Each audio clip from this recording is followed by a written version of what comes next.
There we go. We Perfect. got the recording started. That's good. And welcome to the show. I'm your host, Roy Canterbury, and this is Arch Talk 101, the podcast. And we get a chance to talk to all kinds of cool archers around the world. And we have one on the line with us today, and we're gonna talk about some really cool stuff. So, welcome to the show, Jason. Hi, Roy. It's a real pleasure to be on the show with you. I know it's been in the works for quite some time, and we're finally making it happen. Yeah. Well, how about if you introduce yourself and then give us a little background history of you and your start into archery? Great. Well, I'm Jason Acorn. I'm 52. I live in Alberta, Canada. I've been hunting my whole life, and I got into the hunting industry 17 years ago with my partner Calvin Buckler, and I started a hunting show called The Boneyard. And we were on TV on Wild TV. We did a stint down in the States and on TV. Wasn't the Sportsman's Channel. It was, it'll come to me. But that was short lived. But we made a real name for ourselves up in Canada here with our TV show because we didn't really conform to the normal routine with hunting shows and how they edit and how they sort of lay out their scripts and stuff. We were a little crazy, so we gained a we were notorious for crossing the line, sort of say. We weren't too serious, but when we hunted, we definitely were. And here we are 17 years later, and we're still doing it. We're on YouTube now. My clips get noticed all around the world at times, which is pretty cool. But we really have evolved. Doing our show, we realized how hard it was to get sponsors. It was a real struggle, up and down. We'd get lots one year, the next year, it was just really quiet. And we decided, well, why don't we become our own sponsor? So we initially got into trail cameras, and that was a bit of a disaster because they're expensive for one. For two, every year you have to make new innovative products, and it was more money and more money. So we sort of scrapped that. But we had a moment where we really sat down and thought about what could we do that's really going to help us. And we started an arrow company called Killin Sticks.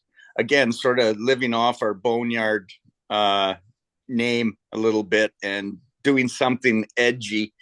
And we are now 11 years in with our arrow company. We sell arrows worldwide.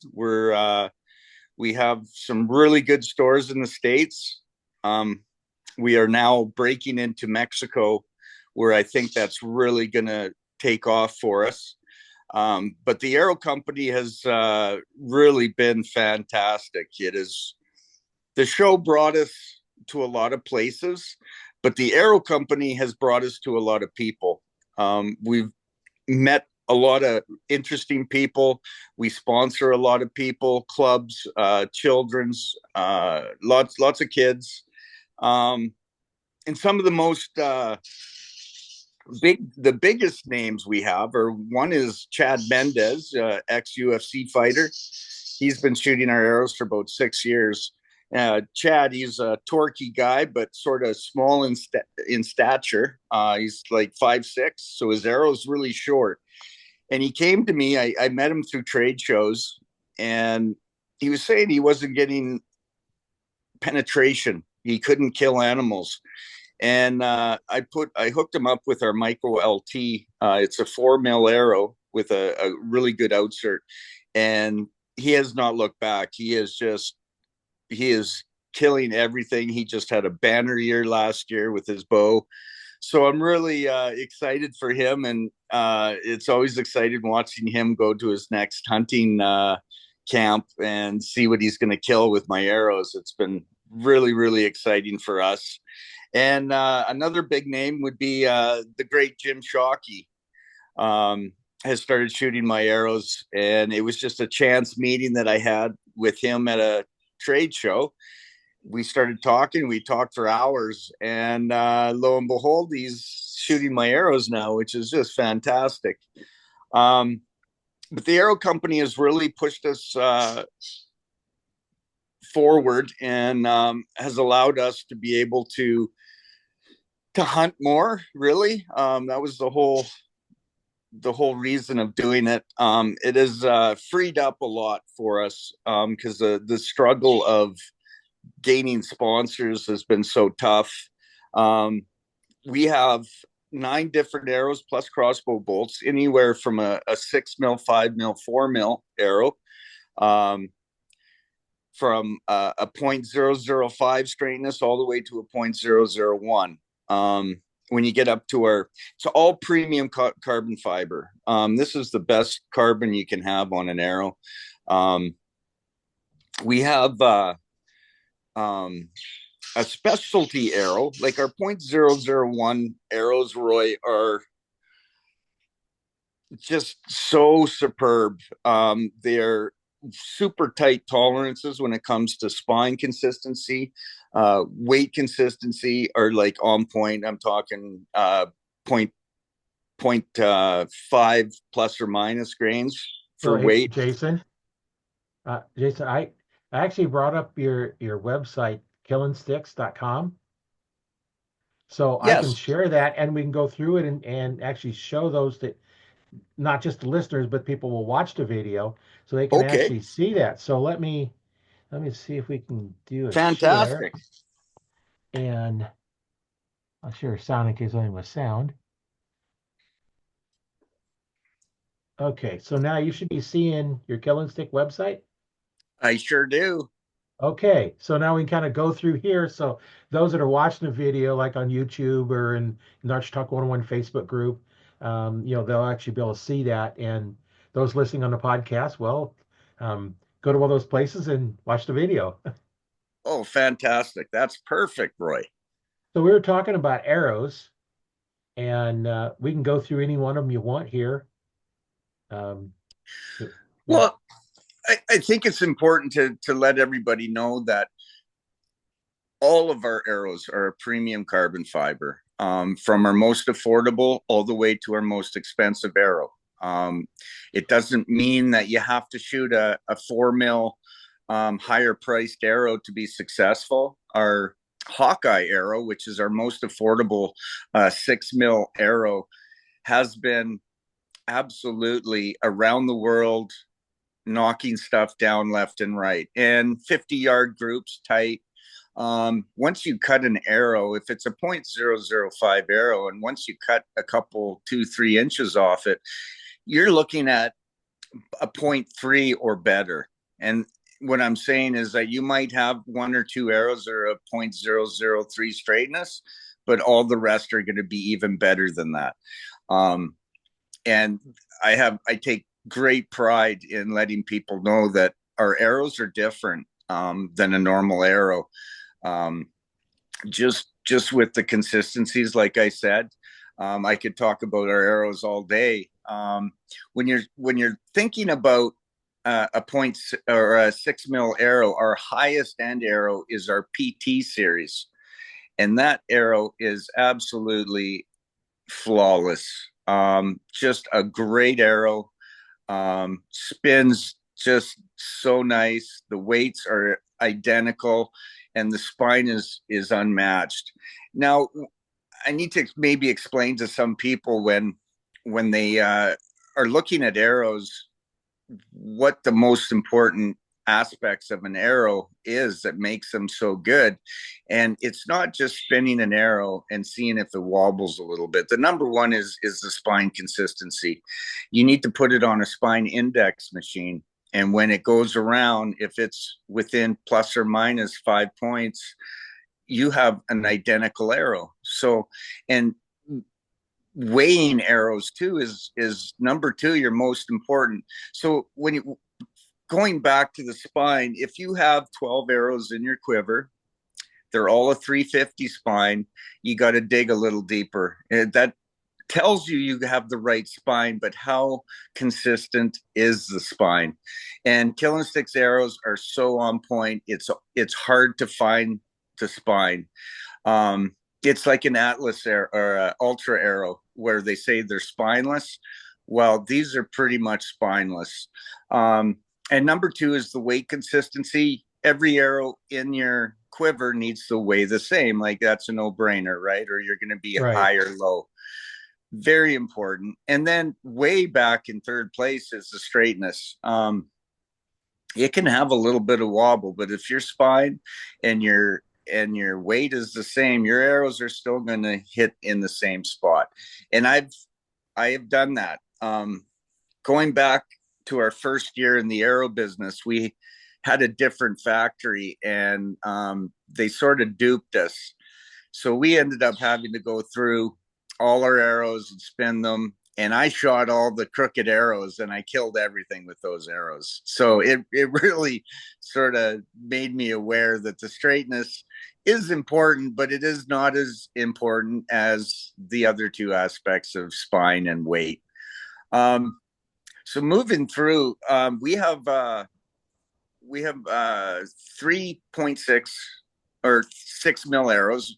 And then we get down to our ventilator, which is a 0.5 arrow. And that's what I really started out shooting once we got the arrow company rocking and rolling. And the ventilator is an unbelievable 5 mil arrow. It's got a stainless steel half out, 60 grain half out. It's a heavy arrow and just a super arrow. Flies great. The spine, the weights are just really super tight. And then we get down to our 4 mil arrows, which we sell a ton of. The highest end arrow that we have that I want to talk about is our micro LT. It is a special arrow within our special arrow lineup. And the reason, oh, there's Chad Mendez right there. The reason why our micro LTs are so special is that the arrow is made with double the carbon fiber tonnage. So it's over 40 ton carbon fiber. What that means is that it makes the arrow super strong and super stiff, and we are able to drop the weight. It is actually the micro light arrow or the LT. It's super light, way lighter than our micro ventilator, which is also a 4 mil. But this arrow, once you shoot the arrow and you release the arrow, it corrects itself immediately. And then when you hit that animal or target, the arrow is so stiff and strong, it doesn't vibrate, losing that kinetic energy. It retains it. And that arrow is like rebar, and it just keeps going. And it is an unbelievable arrow. And a lot of our top shooters, like Mitchell Payment, Moment of Truth, up here, he's got a great show up here in Canada. He shoots them, and he has had so much luck with them. Chad Mendez, Jim Shockey, Corey Anderson, myself, Kelvin Buckler shoots them, my partner. They are the greatest arrow, I believe, on the planet. I might be biased, but I'm telling you, I can talk about those arrows all day long. They are just fantastic. With those LTs, we have multiple outsert scenarios. You can have a 44 grain outsert, which covers about 3/4 of an inch. We have the 54 grain, which covers just over an inch. And then we have the new post and sleeve system. You glue the post in, it's got threads on the end. So then the outsert screws onto the post and it's all glued on, and it is dynamite. Pretty happy with those. Yeah. Now, let's say this price is for 6 arrows. Now is Yes, that it is. And I fletched do it believe they're fletched? for fletched. Yeah. Okay. Now, do you sell them as just a raw shaft then as well? We sure do. And for a dozen arrows, I would take off maybe 20, $25 off the book price for shafts. We also can build an arrow ready to shoot for somebody. All we really need is the arrow length or their draw length and the spine that they want. Local hunters and local shooters around here, sometimes I actually match the weight, and that's how I find a different arrow for them. Is we go through weights, I weigh their arrow down, I throw all the components of a new arrow, and I work it out. And I say, well, you know what, the micro ventilator, it's a heavier arrow, it'll will be like 6 grains, 8 grains off of your original arrow. So let's do that. And then you don't really have to change much. Right. Now, let's say I order a six pack of arrows and next year I order another six pack of the same one. What would be the variation between those two packs? Um, Weight wise, spine wise, identical. Um, you could, I'm telling you, I think the only difference would be how much glue you put on to glue your fletching or your outsert on. Honestly, we have had no issues with different, say, batches of arrows. I think the worst we had is one time we received a bunch of arrows that had the wrong logo on it. So we had to get more arrows sent in. But with regards to people that are buying arrows every year or every other year in the same arrows, they just fall right into the new dozen and don't look back and have no issues. Now, have you done any comparison between your arrows or shafts and some of the other manufacturers that make arrows? Yes, we did. We did a gel test. It would have been back probably 8 years ago, and it's on the YouTube. The Boneyard TV is our YouTube channel for our hunting show. We did a gel test with a micro LT, a micro ventilator, and an Easton full metal jacket. And we shot, if I can remember correctly, we shot the micro ventilator first, and it went deep into the first gel. We had two gels side by side. Right. We shot the FMJ next. It was behind the micro ventilator. And then we shot the micro LT, and the micro LT went through the first gel and well into the second gel. So we were pretty darn happy with that. Yeah. But a guy has to remember when doing these tests, it has to be apples to apples. So you need the same Right. weight, right? And or the same tip, or, it has to be somewhat similar. And yeah, we were really happy with the results. Yeah, I've been using the PSE's X-Weave, their Comp Pros, the 1000th shaft. That's all I Oh yeah. shoot. I don't shoot anything under 1000s just because I have seen the difference it makes, just the straightness. Um, I had there for a while, PSE come out with what they called their Hunter shaft, which is a 7000s. Oh And yeah. I got a dozen in dozen shafts in just so I could try them to see if they were worthwhile because they were a little bit cheaper, for beginner. Um, Now for a beginner, buying the 1000s probably a little bit out of the realm of what you need because your skill's not there anyway. Right. Um, but I set my broadheads up. I was able to shoot X's at 20 yards with my regular arrows. That, and that was my standard for setting an arrow up. Now, when I got the 7000s on there, I couldn't keep them in the X's, but I could keep them in the white. And Okay. that's the difference between 1 and 7000s. With the same shooter, same skill, and everything else, everything the same, except those shafts were heavier because I got you. they actually come in as a 400. Now, PSC did their spines different. One, two, three, four. Four being the stiffest spine, where everybody else does them kind of backwards from that. I think in this the spine indicate the deflection or something. I don't remember. I just know that the numbers increases it got stiffer where normally like on yours, the 600 would be a weaker spine than the 250, That's right? right. That's Yeah. how we run it. Yeah, absolutely. Yeah. And that's how everybody else does it except PSC. They did theirs differently. And I was supposed to be a 300 spine, but they actually come in a 400, which made they were heavier. So when I went to replace them with the other shafts, I had to put some weight tubes in to get the weight up the same because I didn't want to change all my Right. sights. I was have to change every pin on my sight. It's like it was 5 pin sights. So I'd have to go Wow. and reshoot every pin. So I just bumped the weight up, which for Right. hunting arrow isn't a bad thing, but um, you know, I've done that, and it's so much better. And one of the shooters I had for me, he was shooting, I think it was the Beemans, or he said something, a 3,000th arrow, Right. and he was consistently, you know in the white on the five, on the five spot, and could sit there, and I says, here, Jim, try these. I gave him some of mine I set up. Amazed how much tighter that group was. Wow. From about a 3 inch group down to a 1 inch group just by Yeah. changing from a 3 to a 1,000 straightness arrow.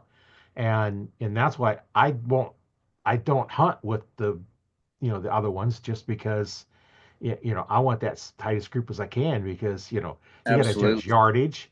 And if I'm off by 5 years on my judging, that's going to put me off by a little bit. And then if my arrow's got a bigger group, if you're a group in a 6 inch group at 20 yards, your effective range might be 10 or less, Well, you know? absolutely. If you're a bow hunter that wants success, you want the right gear that's going to drive you in the right direction, right?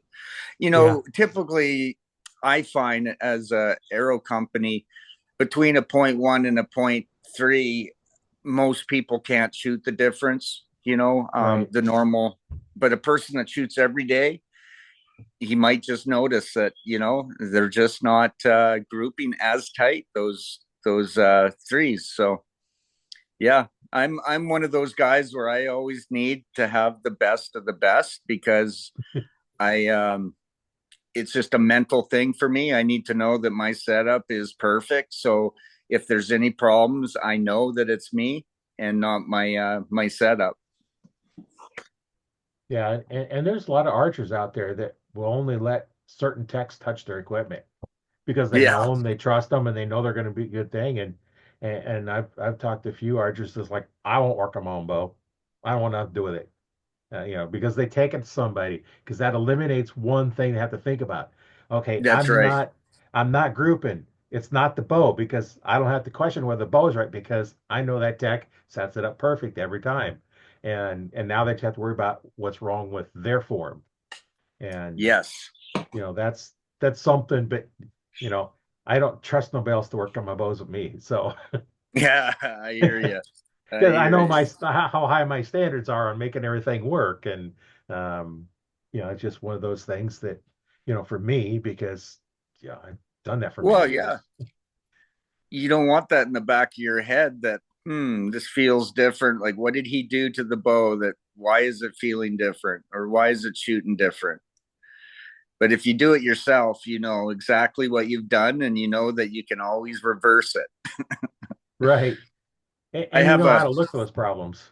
Well, that's right. I'm notorious for going to a tournament and shooting the first 8 targets to the left, thinking that it's me, and then have my partner say, Jay, maybe you should click it a couple clicks, and then I click it, and then I'm shooting bang on again. I'm like, oh yeah, here I thought it was me. I always think it's me. Yeah, But and it can be, and sometimes the equipment changes a little bit, as your strings get older and cables get older, they can stretch, or if it's hot out, it's cold yeah, out. That bow's going to shoot different when it's 95 degrees out. You're shooting outdoors as opposed to, 70 degrees shooting outside. It's 100%. Yep, for sure. that's a, and then when you're hunting, where you're hunting up there in Canada, I'm down here in Nebraska, and we get out during hunting season. It could easily be freezing or below. Yeah, And they work completely different when they're basically frozen. I hear you. I shot my first animal this year, my whitetail at 22 yards, and it was November 14th. So it was pretty chilly out. Um, well, actually, I killed a mule deer the last two, so it'd be October 29th, and it was still warm out, but it was starting to chill off a bit. But then I had a Saskatchewan hunt planned, and I killed my whitetail on the 14th, the day before I left, and it was getting pretty chilly. And you can sure tell, when you draw back your bow, it's not as loose. It's a stiffer pull, and you got to really concentrate on your muscles so you don't tear something, especially when you're getting up to our age. Right. Yeah, and then too, it's cold, so you're a little stiffer too. Yes, yeah. And I like to bow hunt all through the year. I'm also sponsored by Weatherby, so I like to shoot my guns too and stuff Oh yeah. such, right? But um taking an animal with a bow, as you know, is just it's just so special. It doesn't matter what you kill. If you can kill something with your bow that you're hunting, it's just unbelievably a great experience and a great accomplishment. Right. You got to get so much closer. You I've killed. really, yes, you really, really need to know how to hunt. Um, and it really teaches you how to hunt. I was a little late to get on the bow train. I would think I was about 30 years old. But the lucky thing that I had is that I always hunted with a rifle like I had a bow in my hand. I rattled deer in, I hunted scrapes and rubs, and whenever I shot a deer when I was younger, it was way under 100 yards. So I was already killing animals up close just with a rifle.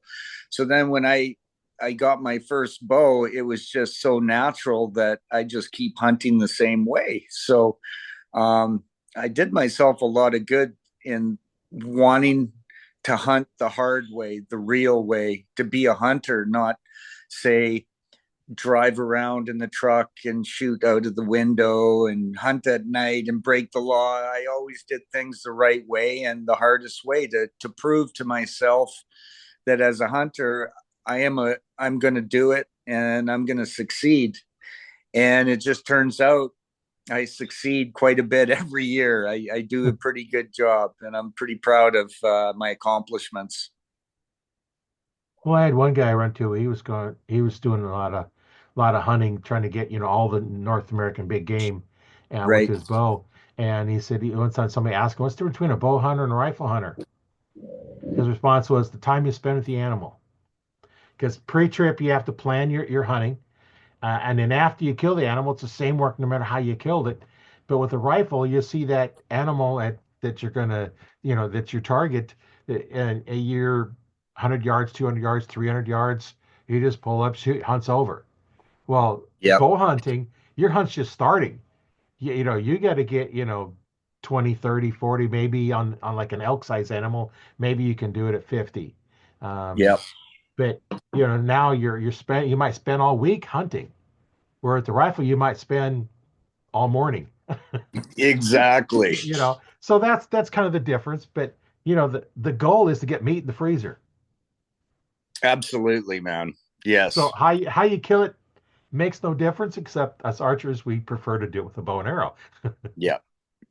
And you can say I want to hunt with a bow, and that doesn't mean you got to hunt one specific way. There's tree stands, there's ground blinds, there's spot and stalk, just like with a rifle.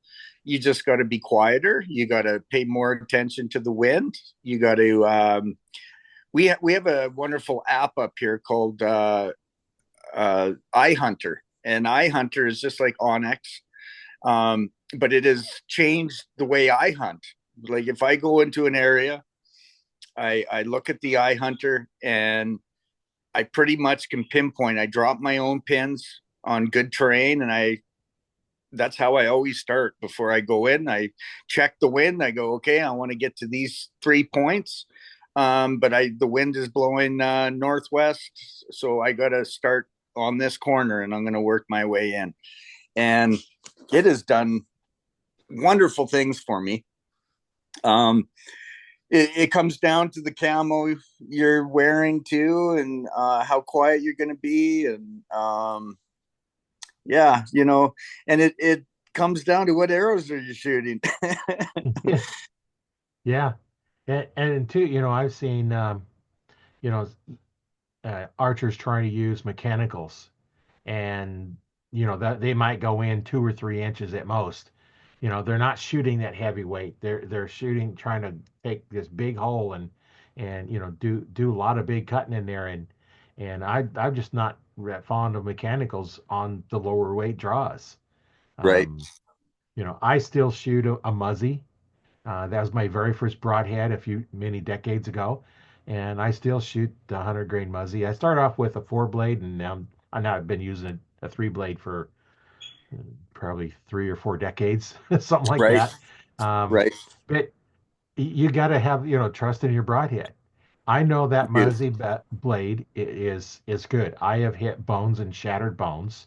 In fact, one time when I had my store, I was shooting after I got done for the day, which probably should have been doing it, but I missed target. I had my broadhead target out because I don't shoot broadheads at regular target because it tears them up. And I missed, and I hit the concrete block. It cracked the Oops. insert, broke the shaft back about an inch. The broadhead sticking in the concrete block.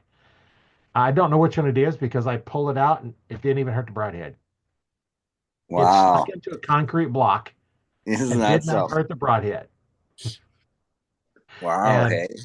I've hit thigh bones and everything else and just shattered them and still passed through deer, and it's a tough point and tough broadhead and easy to put together. 3 blades are easy to put together, and I can do it pretty much in the dark, and well, because I've assembled them so many times. But Yeah. and then they have all these mechanicals out there, and I just was never really fond of. And I shoot 70 pounds. I Oh, was you shooting do. 70 pounds. Yeah. So I had plenty of weight to go to a mechanical, but I just prefer to. Now, those are shooting the real fast bows. You can't shoot fixed blades. They're just too hard to control. You can't Right. because they're so fast. At some point, your arrow is so fast that broadhead, you can't tune them. Right. It's really hard. Now, I'm not shooting that fast. So my bow is rated at 320, but I'm not shooting Okay. anywhere close to that. I've got a 2001 PSE Carrera. It was rated at 320 feet per second, Uh-huh. but I'm shooting like 280 or somewhere right in that range. Um, well, I got those heavier hunter arrows, so they're heavier than normal because my normal Okay. shafts are about 350, 365 grains, the regular ones that I should be shooting. So these are a lot heavier, which slows it Okay. down. And then I put string leeches on my strings and my cables, quiet it down. So That those slows bows it down. were not the quietest bows. Right. So I got stuff on there to quiet it down and everything else. So I don't care about speed as long as it's not like moving at 100 feet per second. Right. Anything better than that, because I get plenty, and I get I'll pass through deer all the time. And in fact, I was shooting a 2117 arrow with a 145 grain tip, I think it was, or 125. That was many, many years ago. At 52 pounds, it was a full length arrow. Now, I don't know Oh what those yeah. weigh, but those were heavy. I was 20 feet up in a tree because I'd get that far to get over the bushes to get to the trail. And I shot this deer. And as it turned around, I seen almost all the arrow hanging out the backside of it. I think the fletching stopped it from coming out. Oh, And probably. that was at 52 pounds with a heavy arrow with a Muzzy broadhead on. I think it was a 4 blade at that time, 125 4 blade. But yeah, you don't stop that mass. No, no, Yeah, that's yeah, you right. don't stop that mass. It's the light arrows are nice and fast, but they hit bones, they start slowing down really quick and just going through Yeah. the hide, and that's why I'm not real fond of the mechanicals, because as we're shooting at an angle, you got to open up the one blade, which then turns it a little bit more than you would with a fixed blade, and now you're taking a lot of that energy out of it as it's going through that height at an angle, and Yeah. it's not really I'm soft. I'm a big I think my number one animal to hunt is a mule deer. So up here in Alberta, it's hard because typically they live in the coulees and the grassland, right? So it's hard to get close. So you got to launch arrows. And I've been using a Rage mechanical for probably 18 years, for quite a while. And I started using them just because they fly. They're so easy to tune, and they Yeah, fly so good to a field point. And I have never had any issues, Roy, with my yeah, rages. I mean, I blow through stuff. I kill moose and elk with them. I just believe, you gotta aim for the vitals. You gotta hit the right. vitals. But if I miss and I hit like a liver or just a paunch shot, that 2 inch cut is just so devastating that if you make a poor shot, you want the most devastation. Right. And I've Yeah. shot fixed blades and I've had lots of luck. I think the last time I shot a fixed blade, I made a bad shot on an elk, and it was a G5 Montec, and I shot it square in the shoulder, and it actually bent the tip over. Like it Oh, absolutely destroyed the Montec. So I just, you know what, I'm gonna try something else. But I also made a real effort not to hit that scapula anymore too, yeah. because that's like a brick. Yeah, yeah. I've hit it with my muzzies, and it basically just bounced off. That one spot on Right. that shoulder, if you hit it, it won't penetrate. And I shot it about 10 yards, 70 pounds, and it didn't penetrate it. Yeah. Um, Amazing. and Hey. and any place else, the regular shoulder blade, it blows through them, everything else. And yeah, it's a lot of it's shot placement, but Yeah.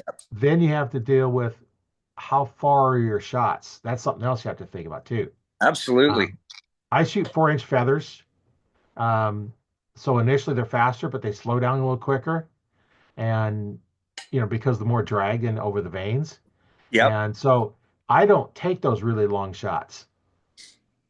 I'll practice it when I'm practicing just because it makes Yeah. the shorter ones more accurate. But I don't take those long ones. So if I was routinely going to have to be taking 50-yard shots or 60-yard shots, because that's what we're going to have to do, then I might think about going to, like one of the mechanicals that are actually, Right. pretty decent in flying because you can get them to fly a little better. The way I tune mine is I adjust the fletching and the blades to be aligned, and then you Right. can kind of tweak it to direct that broadhead into the X ring. You can tweak it, little tighten it up, loosen up a bit. There's a little bit of fine tuning in there that you can adjust. I have what they call a U-bar, which is a cone-shaped washer, then an O-ring that I put on them. And then once I get it adjusted where it's supposed to be, then I'll put like a little, white, um, like fingernail polish type of stuff on there, white out or something. So I always see where that's lined up. Right. And, when you start getting that longer range, now you got to start testing with that long range because now you got to tweak a little bit more. And that's where, like I say, you take some of those longer shots, on mule deer, which you pretty much have to, because Yeah. you don't, you don't pattern muleys like you do whitetail. Hell no. They just kind of roam around wherever. So you're going to have those longer shots. And, if I was trying to do those longer shots, I'd probably switch to one of the, um, one of the little more tougher and easier to use Hmm. mechanicals, Right. just because I don't take those long shots and I don't need that distance. So I don't really bother with it. And then too, shooting feathers, difference between feathers and veins, for those that may not might know, a feather is lighter than a vein. Now, there's more drag in a feather than there's a vein. So initially, the arrow is going to be faster, but at some point, the vein is going to maintain its speed longer because it doesn't have as much drag. Right. So longer shots, shooting veins might be, an advantage, but I'm old school. I started shooting in the 60s. So I started when you had your choice of feathers, wood shafts, aluminum shafts, or fiberglass shafts for bow fishing. And your Right. choices was wood or fiberglass recurves or longbows. Oh, They yeah. didn't have crossbows or compounds at that time. Those didn't come into I think the late 60s was the first design of one, but it wasn't until the mid 70s where there's even really, you could even buy them. Right. And then carbon came behind that. Yeah. And I remember the first carbons come out, they were all straight grain fibers from the tip to tip, all straight Okay. line. And I seen those. There's no way I'd even shoot one. I wouldn't even shoot on my bow. I was like, I had nothing to do with them. Because if you break one, you have little carbon fibers just shattered all over. So you can get Yeah. them into your hands and everything else. Yeah. There's no way I Nasty. would shoot those in an ambo. And then they come with the cross weave shafts, and that made them a little tougher. And then, the PSC come out with the X weave. I was a PSC dealer for a few years back in early Yeah. 2000s. Um, and then now that it's so much better, and when one of those shafts would break, they'd break clean. I was like, okay, I can get on board with carbons at this point. Uh, You're right. yeah, the best aluminum you could get at the time was a point, 0015 thousandths, and that was the double X 78s. And now with the carbons, you get them into 1 thousandths even straighter. But Yeah. what I found, even though it's not quite as straight, you shoot your aluminum shafts, and next year your groups have gotten so big, you get a new set, and all of a sudden your groups just tighten right up because you've been Hmm. smacking them together for a year. And also, what does an arrow do when you shoot it? It flexes. It does. How would you break a piece of aluminum? Flex it, flex it, flex it, keep flexing it. Next time it gets weak and breaks. What are you doing to that aluminum shaft? You're flexing it every shot. So after you shoot it for a whole Absolutely. year, this tolerances are going to go out, and then you get a new Yeah. set, and then you're back. Well, carbons, yeah, I would shoot a carbon until it broke or cracked or anything. Absolutely. You hit something hard, all you have to do is just flex it and check it and make sure that it's not going to break. Because if the shaft is compromised, you're going to break it right there and then and no, right? Right? Arrows definitely don't like that side impact. It doesn't matter what arrow you have, you hit it on the side, or if it gets, smacked or something, that's how it's going to break 9 times out of Yeah. 10. Well, an arrow that I shot in concrete block, it only cracked back maybe an inch and a half Mm-hmm. from hitting into the concrete block. And Right. so I went back past that a little bit, cut it down, and my son let him shoot it. He's shooting a little small bow, so he didn't have anything powerful enough to really hurt it. And Right. that way, Right. give him an arrow to go fling, and hits it at the range, and he'd shoot for hours. He'd shoot like 3 or 4 dozen arrows that I had set up for him, and then go pull them on and shoot them again, and pull them on, shoot them again. Oh, that's awesome. That's awesome. Yeah, I try to go out every other day at least, and shoot. Now that it's starting to warm up, I think the outdoor range is going to be open, and it's out to 80 yards. So I really like shooting 70 and 40, and I'll just shoot that over and over and over, and then I'll change it up every once in a while. But just all for those mule deer, those elusive mule deer. I need to be able to reach out there for them, but um, yeah, I just can't wait. Bear season is actually starting up here. What's the date today? I think it just opened up, so I'm going to be heading out and baiting. And I'm actually, what I'm going to do, Roy, is I'm going to try a fixed blade. Um, it's a blade out of Mexico, and I'm not sure if I can pronounce it right. I'm not even going to say the name because I don't really know how it's pronounced, but it's Mexico's first and only broadhead. And I wish I had a pack here, I'd show you, but I'm going to try it on a bear because I know it's going to be probably a 20-25 yard shot. And it is a solid single beveled broadhead. And yeah, I think it looks pretty Is it deadly to me. is it TOULOU? It's like a Germania. It's an orange broadhead. Oh no, that's this one. It almost looks like a pointed shovel. on the broadhead on this one. No, this is just a single beveled orange broadhead. It starts with a G. It's Germania, I think, something like that.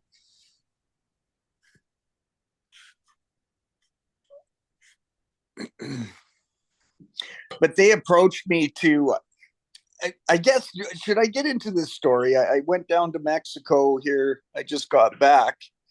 Um, it was the adventure of a lifetime, I'll tell you.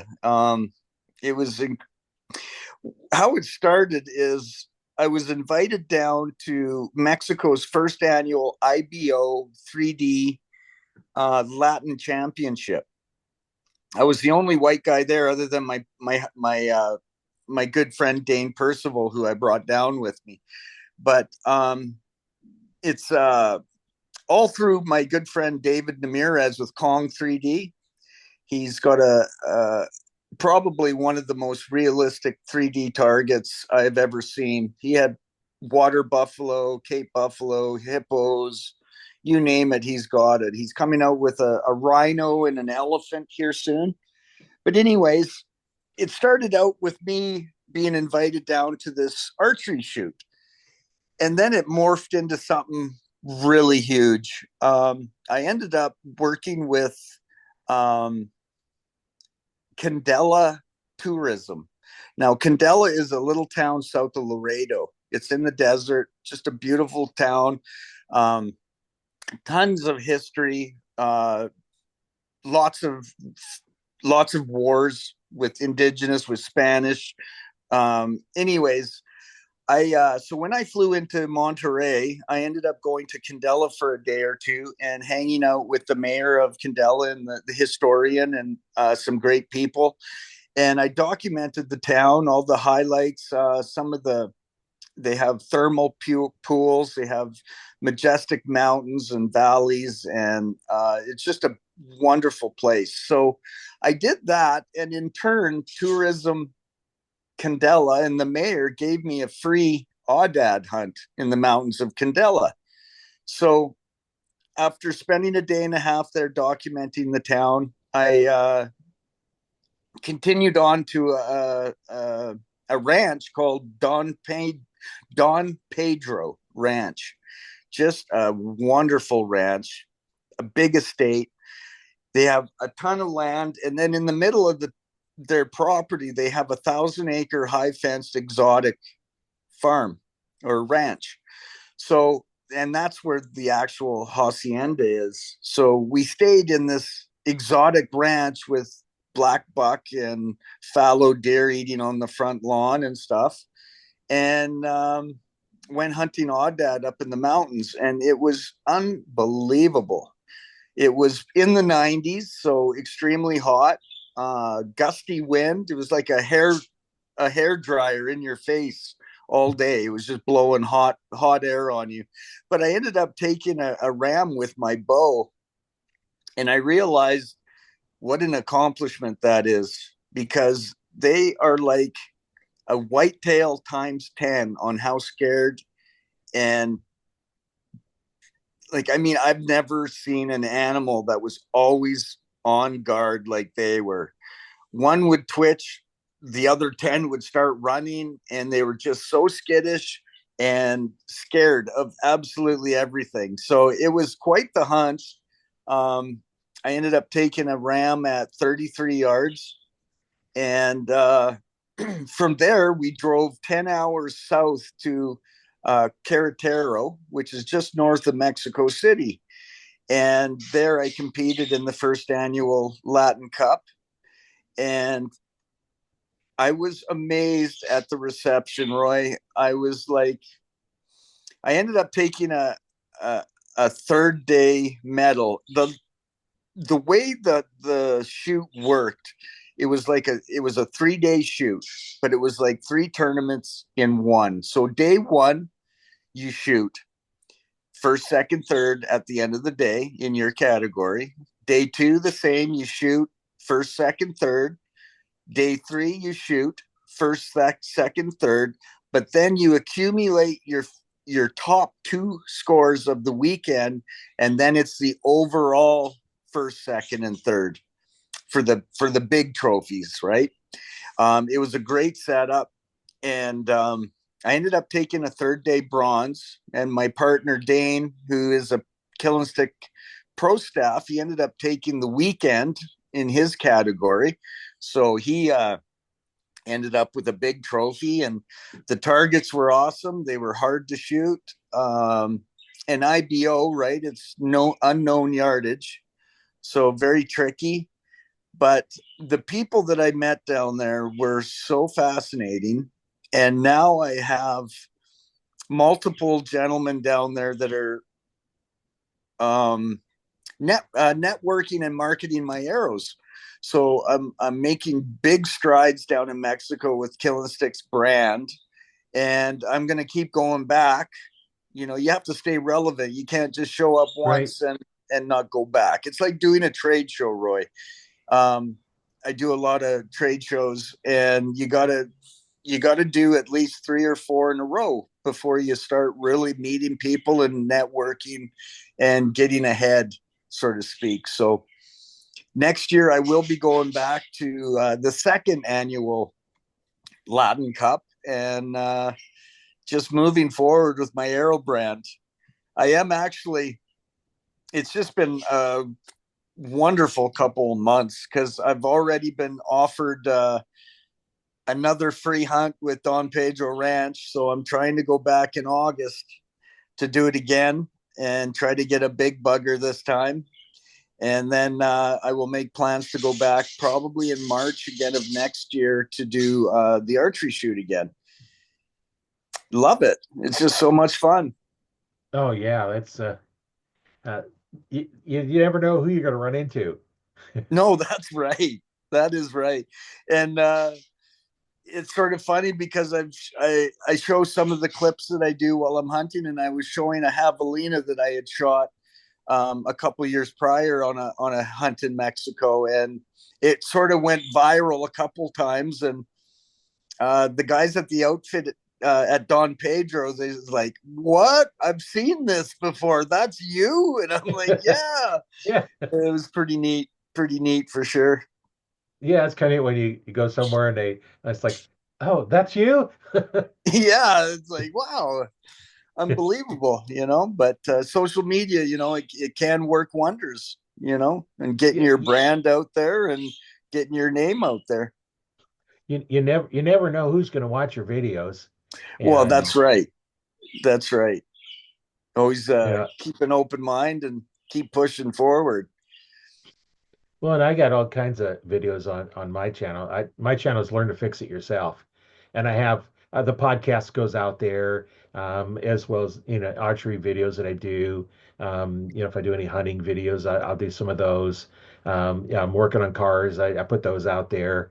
Oh yeah, right on. I'm doing welding projects. I put those out there. I'm in the process of recording one where we're leveling out and put footings in to move a shed.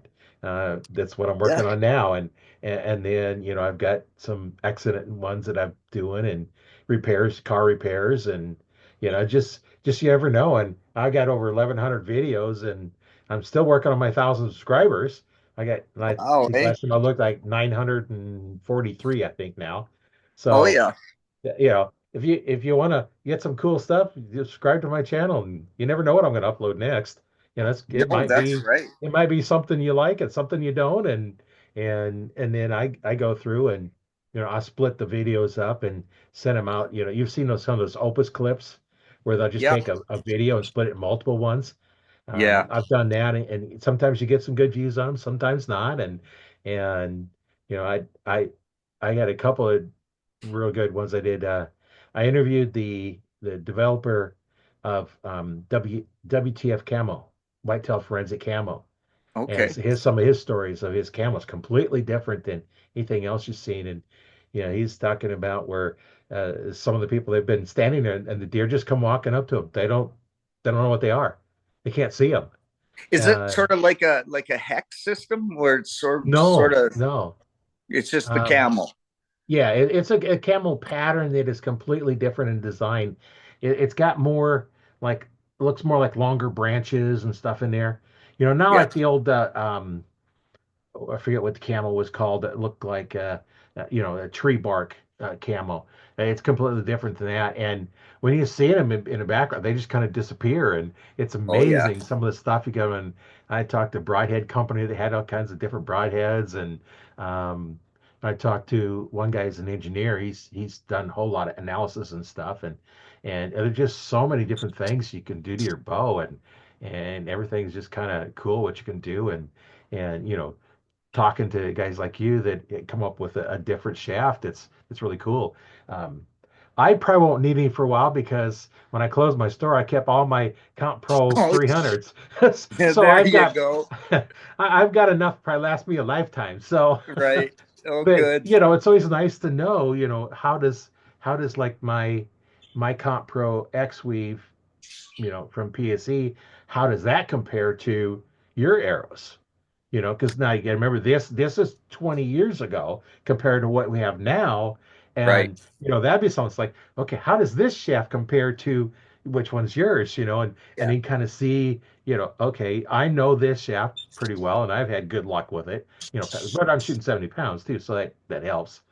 Yeah. May not now, I may have to drop down because some other things going on, but um, yeah, it's always interesting to see, compare yours to kind of a standard that a lot of people are familiar with, and you can see, okay, this one did better, this one did really better than, so you can kind of see, if you're looking for penetration, which when we're hunting, that's what we want it to pass through because it gives us Yes. two holes instead of one. That's right. Um, so yeah, that's Absolutely. Yeah. now It's amazing. I do have your Sorry. YouTube. I do have your YouTube channel page open if you wanted to kind of go over some of those videos. Well, I'll tell you this year is going to be unbelievable. I did so good this year, Roy. I started out. I killed a mule deer at 68 yards with my bow. I then killed my whitetail 22 yards with my bow. I killed a black bear with my bow earlier in March. So that's three animals. I went to Saskatchewan and I harvested two whitetail with a rifle. And then I went to Mexico and got my aoudad with my bow. So I have 6 kills. And I film. A lot of people don't know this about me, but on the boneyard, I self film everything. So I have 6 kill shots that I filmed on 6 animals that I killed this year. So it was a banner year for me. Yeah, We are just starting our editing process. My partner's computer actually died on him, and it took him a month and a half, but to get all the parts in. So we're running a little behind, but I'm going to start it with our 2-part Mexico experience, and I'm going to change it up a little bit. I'm going to do day for day, day one hunting and day one at the archery shoot, and mix it in together, and then go day two, day three, and it should be really exciting. I haven't been this excited about doing an episode in a long time, but this is going to be a real good one. On our YouTube page, we have something like 180 videos and clips. Like I said, we've been in the business for 17 years. So we have 17 years of footage on our YouTube page. Anything from deer, elk, moose, cougar. I mean, we do it all. So there's always something there to keep somebody entertained. And that's the yeah, great thing about YouTube is that you don't have to set your timer or get up at 3 in the morning to watch your episode that's on Pursuit Channel or the Sportsman's Channel. You can just sit down and watch one after the other, and you can watch them all.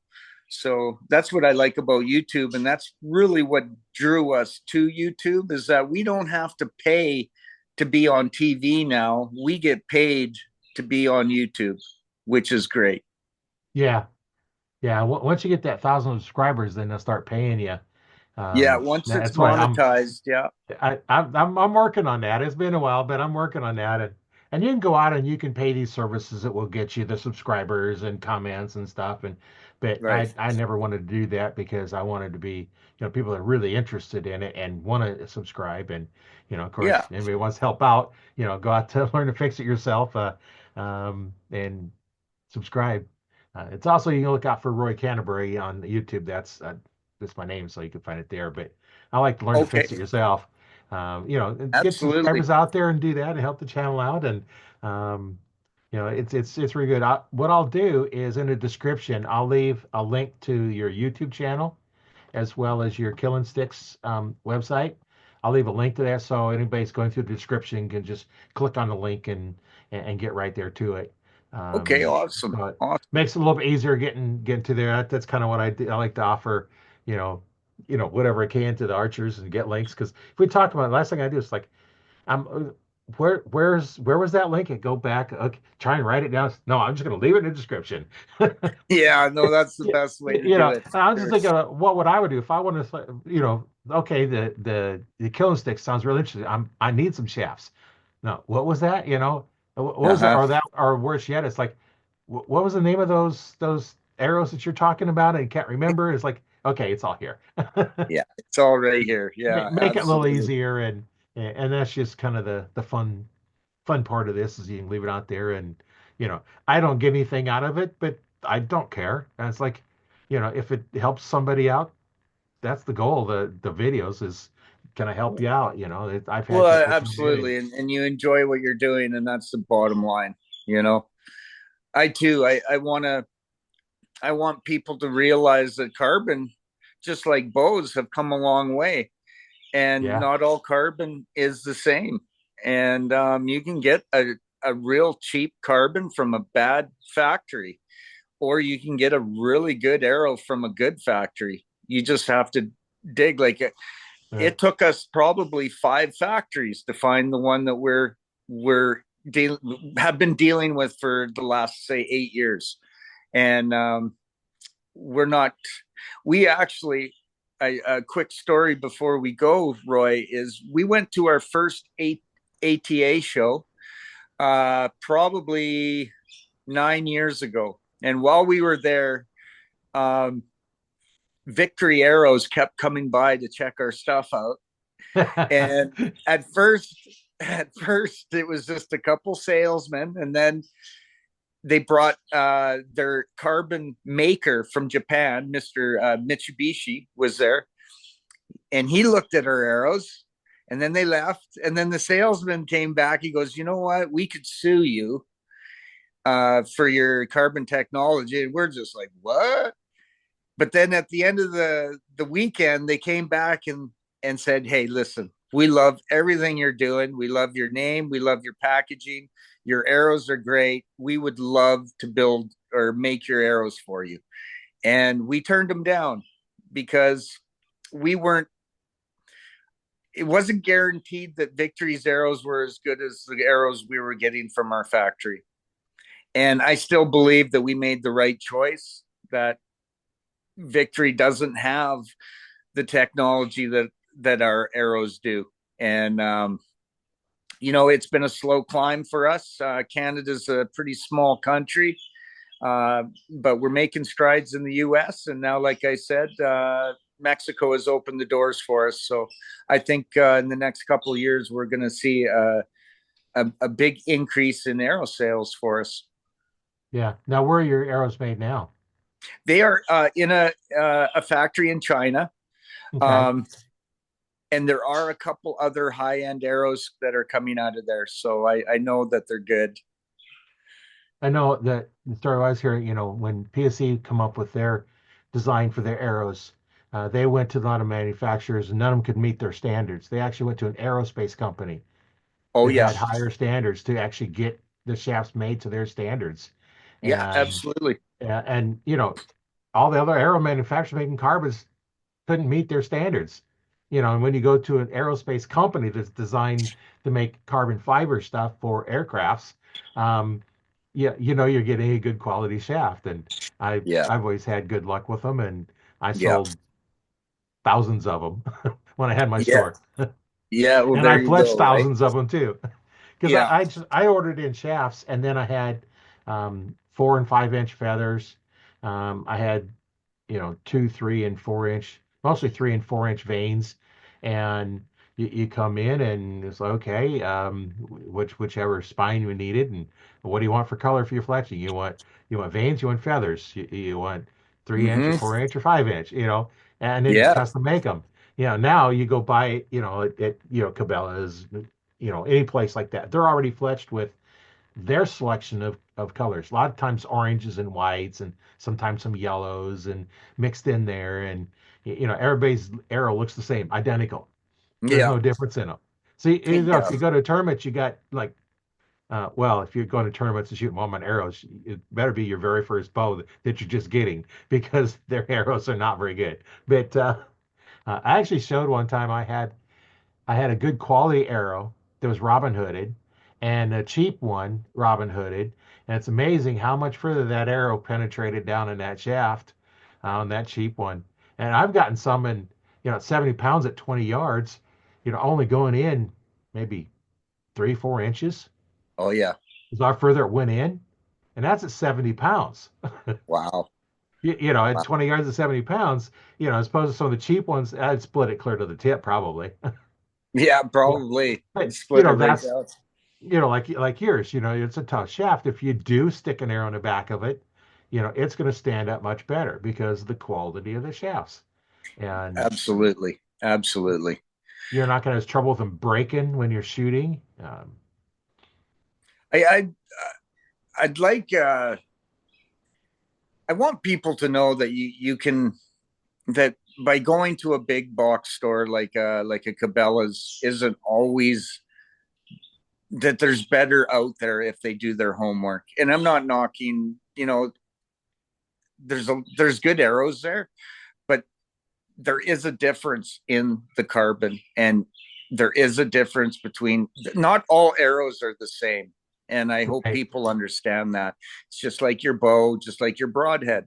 There is differences, and you need to do your homework, and you need to get out there and start testing. Yeah, and it all depends too. A very new shooter.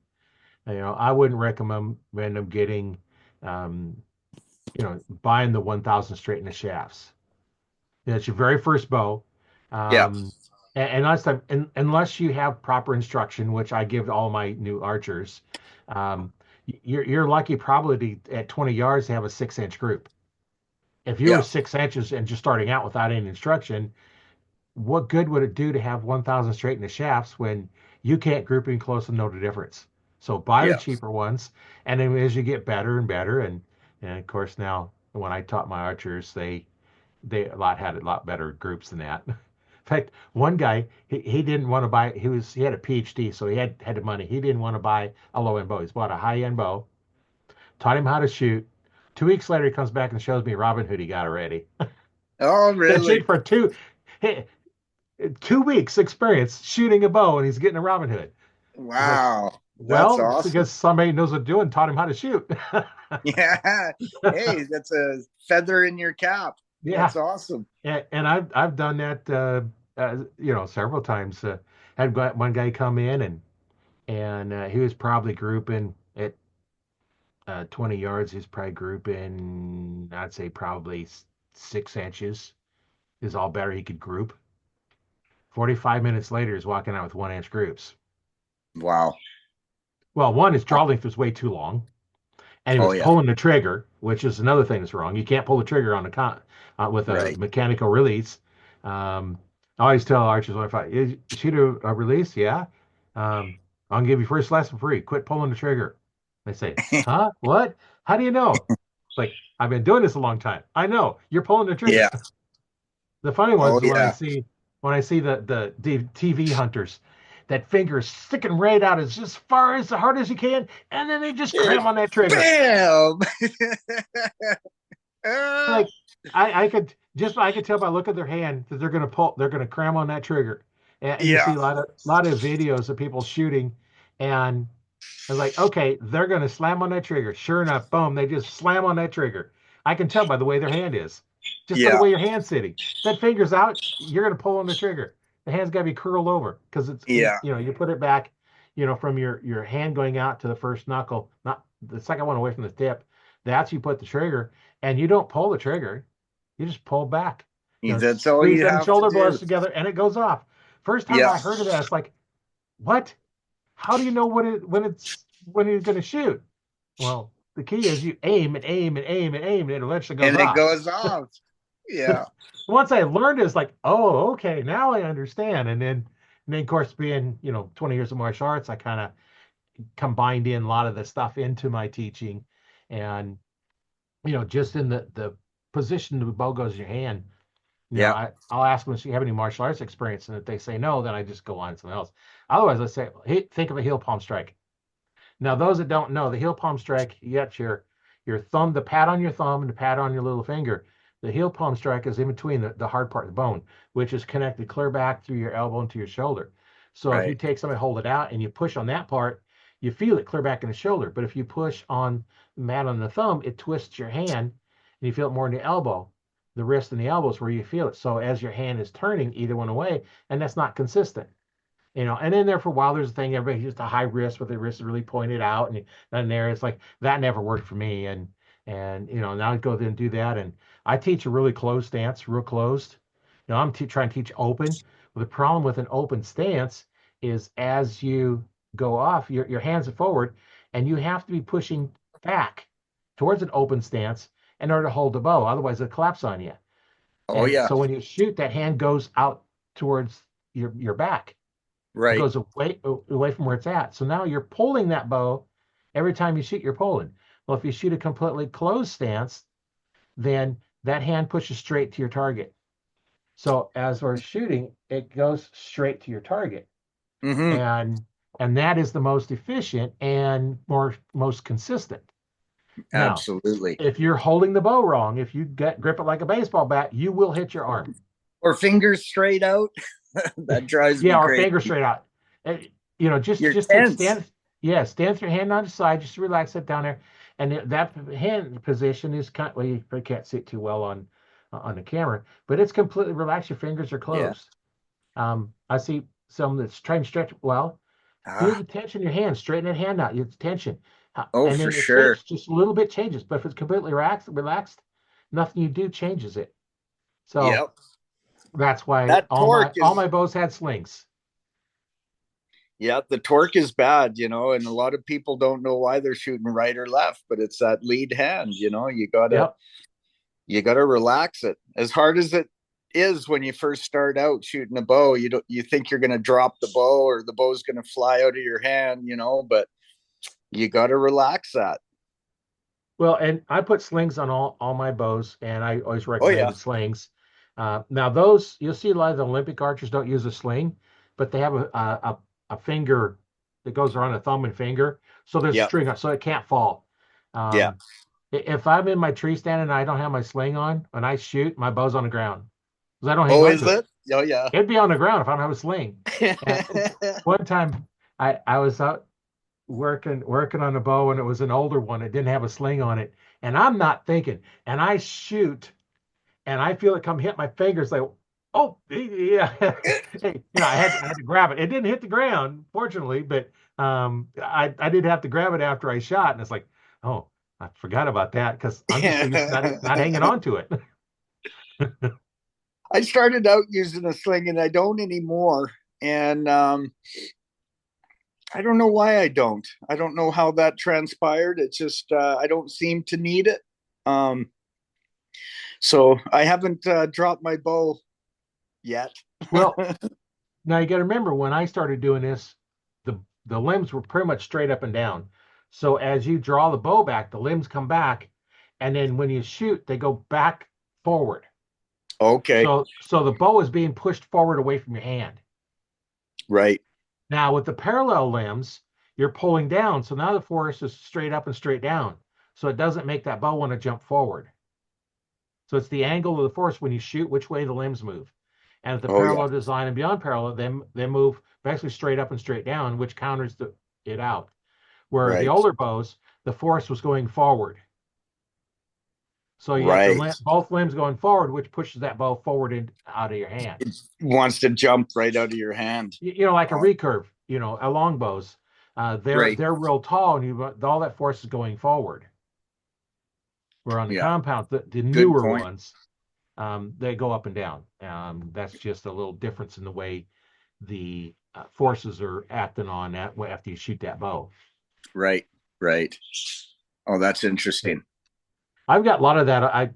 Um, I, I took the videos from my course and I put them on my YouTube channel, so you can actually watch all the videos from my on my YouTube channel. Just go out and look at the playlist for shooting form, and all the videos that I add, for teaching. I put all those out there just Oh, just to excellent. have them out there, and I become an arch instructor in '95, so I've taught a few people how to shoot, and I you bet. know, it, you know, if anybody has any questions, get a hold of me.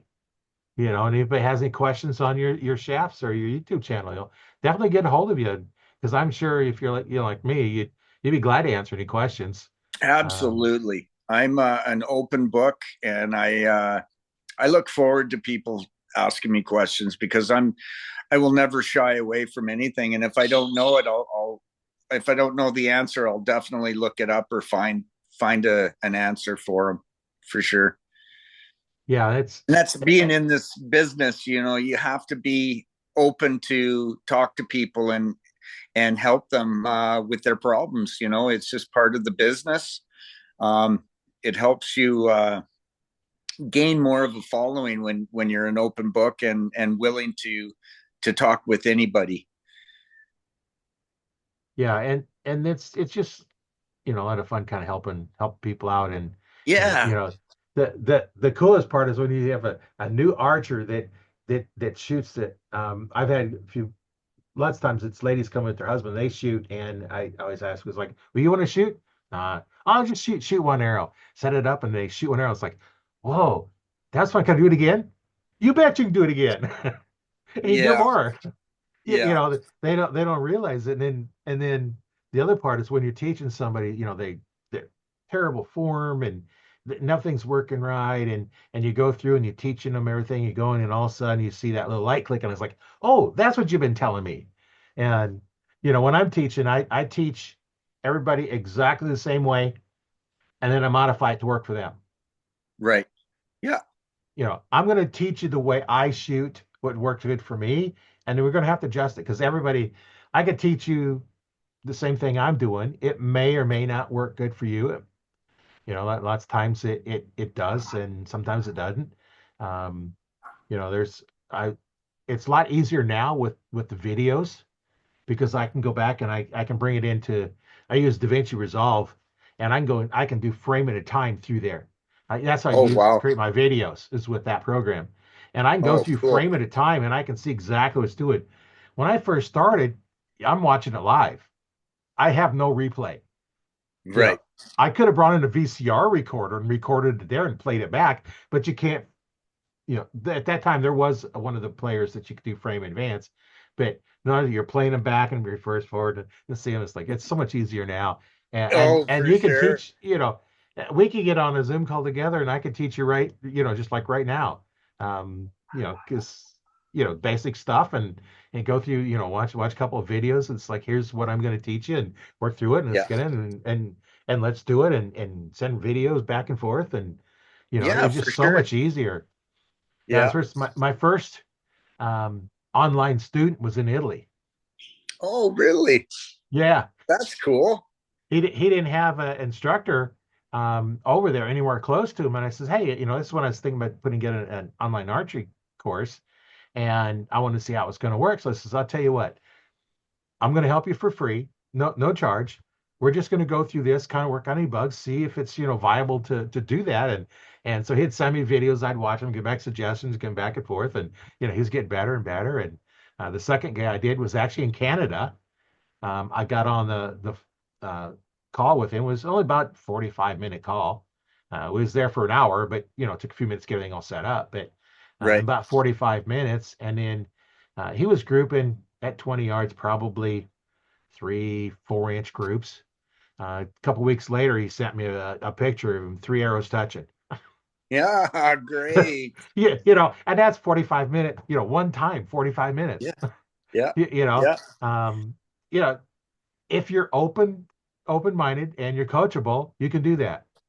But lots of times, if they're not, yeah. You that's got what, to learn on your own. And I'll tell you, when it comes to archery, having somebody like you that has teached or taught archery is such an asset. You could be years ahead if you had an instructor, somebody that knows all the tricks and all the tips, rather than trying to learn on your own like I did. Like I'm still now I'm an open book. I ask so many questions, but I went the first 10 years because I was successful doesn't mean I was doing things right. right. My form, everything, how I held my release. I realize now that, 10 years ago, 15 years ago, I could have been way better because I never Oh, grouped good, but for some reason I was successful, and now I realize, wow, if I knew what I knew now back then, forget about it. It'd be way better, way better. oh yeah, you can spend all that time doing it. Like well, the three examples I give you, the doctor that, well, actually not a doctor, but he had a PhD. I don't remember what he did. He just said he had a PhD, um, but he's going to hang those arrows up in his office. It's like, at that Yeah. time, that was like a $10 trophy. Yeah, Back no then, doubt. arrows weren't that expensive, but when you're spending, 130, $140 for a dozen, a half dozen arrows, that Yeah. that makes them, kind of expensive, Yeah. was Nowadays it? it'd be like a $60 hit. Right. And then especially when you get, so when you're shooting a broadhead, those, well, my muds had they're like $45 for half a dozen of them. So that's quite a bit. And then you got a shaft, Yeah. the 1,000 straightness shaft. Yeah. You've got, Your 30 bucks outsert maybe. insert. Yeah. You got like 30 bucks probably into an arrow that you hope to get part of it back. Yeah.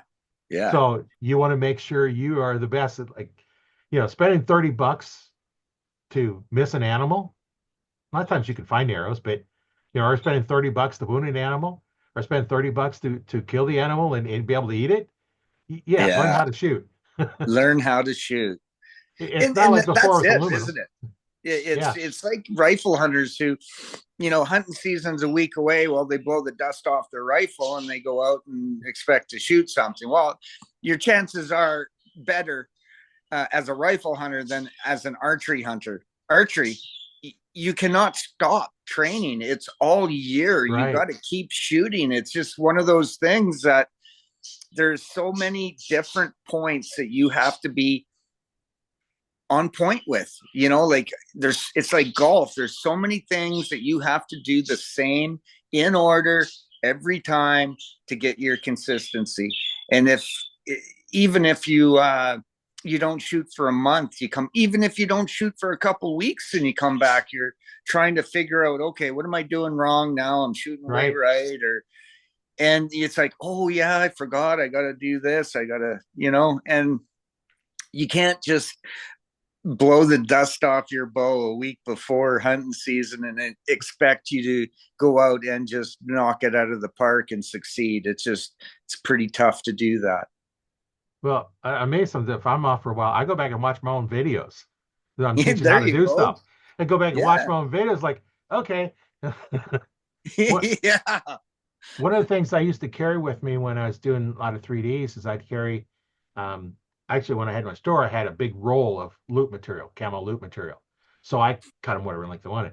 So I'd make one had a loop that fit around my thumb. There was my draw length. I could put my release to it. So now then I'm going back and I'm releasing, and that string should go straight to where your target is. If you're aiming at your target, go straight to your target. If it's Right. not, your form is off.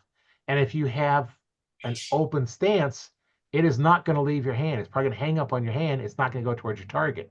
A Oh. closed stance, it will go straight to your target. So now there's max amount of force going to your target because everything is to the target.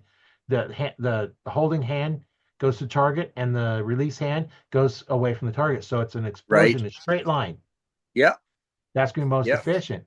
And you know, I see on tying on string loops that bothers me sometimes the way people do them.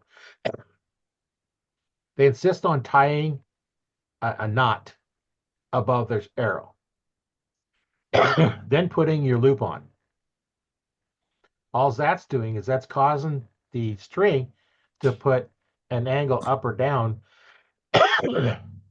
on your arrow.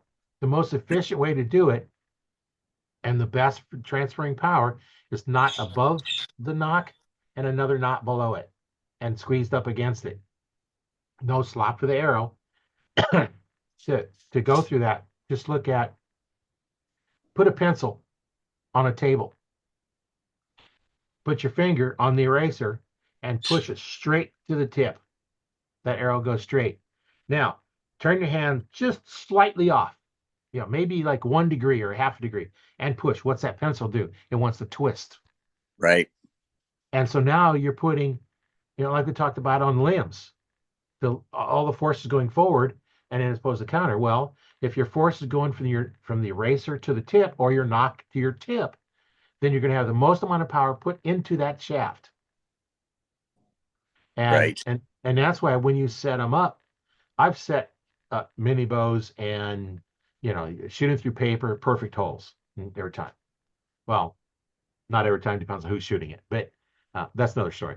But the new bows are all center shot risers.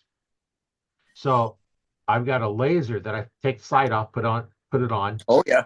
and I line the laser back up onto the string, and then I rotate it out to the tip. If it doesn't hit right on the tip, you adjust your left right on your rest until it does. Now, Oh, gotcha. that means the travel of that string is straight down that shaft. So now Right. you have the windage adjusted perfectly. And now for elevation, you want to have it go through the burger button there, where it's about half, the bottom of the shaft about halfway down right in there. You can kind of tweak that a little bit up and down. But now then you want your riser to be level. Right. And a good way to do that is put a level on your string so that it's plumb. Yeah. And now then you put a level at the very end of the shaft. So now when that's level and that's plumb, you're right. So you tie on your knot onto the first one. You can slide down, you know where it's at. You tie your second knot, and then now you can adjust that. And once you're ready, with the arrow still on the string, now then you want to pull. I use like an Allen wrench stick in there and pull tight. And now then that arrow is held in one spot every time. Right. Some will do a little variation. Now, like I said, if you put a knot in there, now that upper loop is up higher. So now your center of your pull is on the upper part of the nock, not straight through the shaft. So now you're pushing basically, like I said, off to the side of the pencil, and Oh yeah. makes it turn. So that gets the elevation and the windage set perfectly along with your string. And now, if you're going to tie a knot, you need to tie one above and below. And how I figured out all this, exactly how it all worked, is when I had my store back when they still had not center shot design risers, where they put them on, you can use stick-ons on the side of your bows. Guy come into Right. town, he called me up, says, "Can you set my bow up to shoot 2 arrows?" And I says, "Oh, yeah, I might." He called the other 2 shops in town. He said, "No." They just said no. And I said, Really. "That's interesting. You can't afford me while I'm open, so show up about 8 o'clock and we'll play." Ah, So, so I wanted to try it because you see some of these guys that I forget what his name is, that does all the trick shots in archery. That Bob uh, Munden, or is he the handgun guy? I forget. Anyway, um, no, no, it was Munden is the handgun guy. Thought I dude, almost perfect. Is it No, that? I forget what his name is. He may not be alive anymore. But anyway, so we did is we set it up and we tried. you want to use a release, so we tried putting one in between, and the arrows are just constantly off. And finally, what we did is we had to put, of course, put a knot a knot point above the bottom arrow and tie above the top one and the bottom one. So now you're pulled back, force in between them, and we was able to get a consistent spacing of 1/8 of an inch or less on every shot. Wow. So you'd measure the distance between the two shafts. It was consistent every shot. Oh And yeah. we're tweaking alignment of fletchings and everything else to, see, how that affects it. And, therefore there's off so much like, okay, we're off a long ways. And now they pretty much stayed, the distance apart that they were when they left. And, Okay. and that proved right there that your knot has to be at the top of the nock and at the below the nock. Now we had two arrows, so it was above the top one and below the bottom one. Right. But we had to Right. hold the middle one, so it was still in that level, and then do the top one where it was level. Um, but we had to make sure we put a knot so it wouldn't pull down. Right. So we fastened it in so we had our loop was above the top one and below the bottom one, and Very it was interesting. consistent spacing every time. Yeah. Now the compound bows now with center shot riser, we'd probably have to modify and make a new rest that would hold two arrows because Yeah. You we don't would. use stick-ons. You couldn't use a stick-on because it'd be too far to the right or left, depending on right or left-handed bow. But Yeah. yeah, that was Yeah, that'd be interesting. yeah, yeah, that'd be interesting. And of course, then there's no video of us doing it because how phones didn't have videos in them.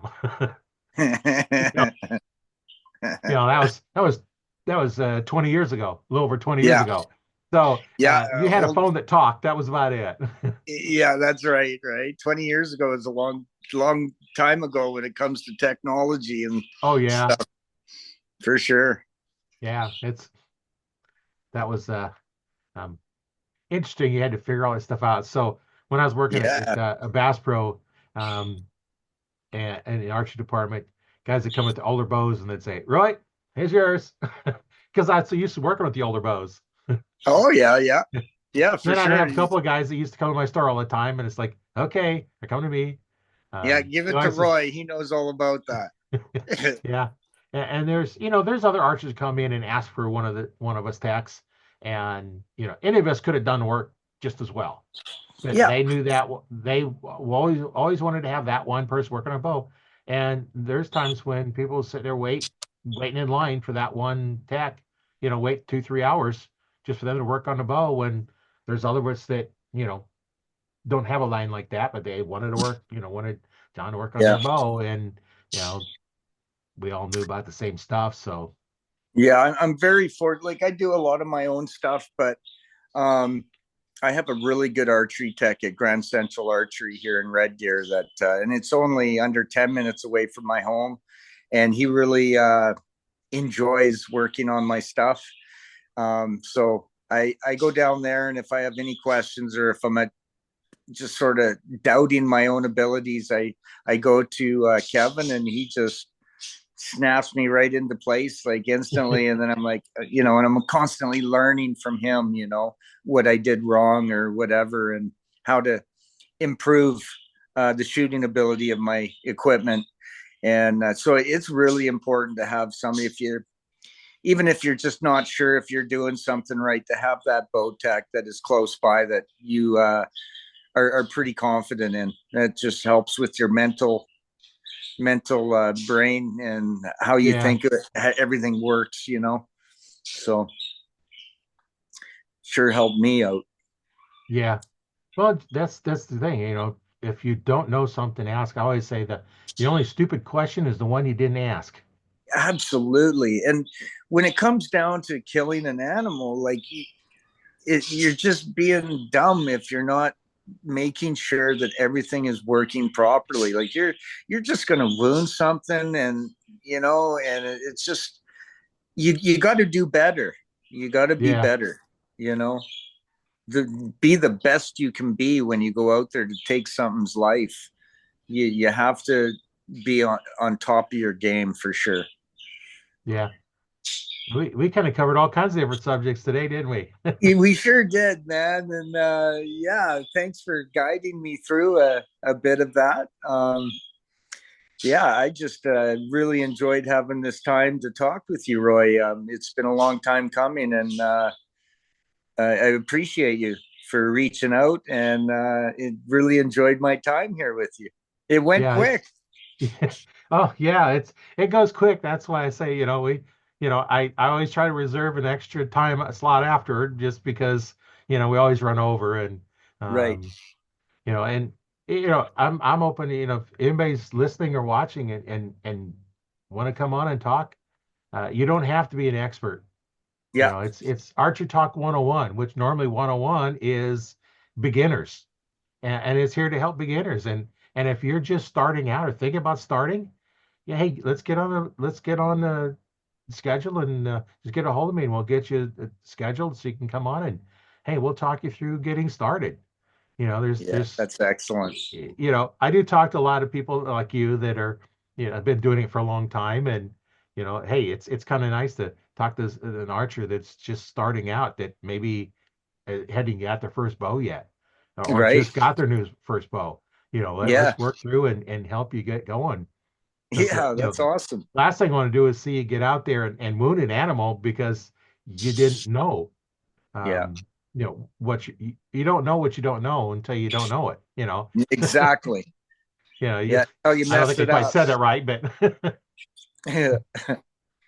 Yeah, for sure. Well, I definitely have some people that I think should be on here talking with you. So yeah, I'll reach out to a couple people, and even my partner. My partner's a little more of the technical side of our arrow company, but he's got some great stories too, and that might yeah. be fun listening to him on here. Well, you got a link to my calendar, so just say, hey, You just go in betcha. there and it'll show up. It's a podcast, and we'll get on. We'll talk about it, and pretty much if Right it's on. open on my calendar, then I'm available. So Well, thank you so much, Roy. I really enjoyed myself today. And hopefully we can do this again here sometime when I yeah, have yeah, another adventure.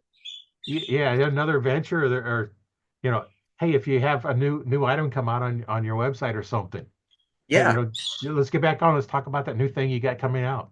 You you know, betcha. that's I'm open to anything that helps the archery community out. And like I said, even if you have a business that's not archery related, hey, we'll promote that as well. The only requirement is we Fantastic. start talking archery.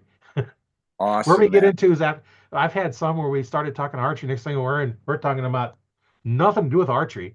It's just wherever it goes. Yeah. Yeah. The subject matter is whatever we talk about next. Right. You never know Yeah. what's going to come up.